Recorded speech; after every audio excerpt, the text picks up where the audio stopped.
Yeah, so the Global Ecovillage Network today reaches out to more than 6,000 communities. We used to call them sustainable communities, healing communities, regenerative communities. It's not enough to sustain life.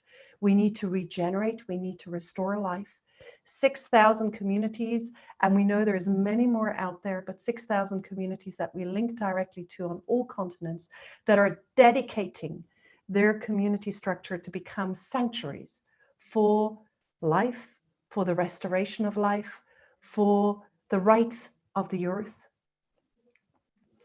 where people are practicing the knowledge that as human beings, we have this incredible capacity to, with our nervous systems, to read life around us and to support life to flourish even more.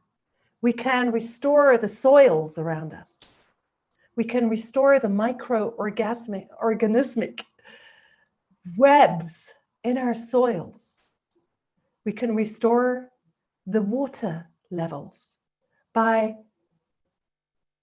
taking each drop of water that falls and declaring it sacred, making sure that it doesn't just run over, but enters the soil, building water harvesting systems, water retention landscapes.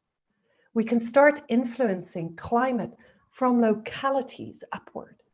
We can start changing global culture from locality upwards.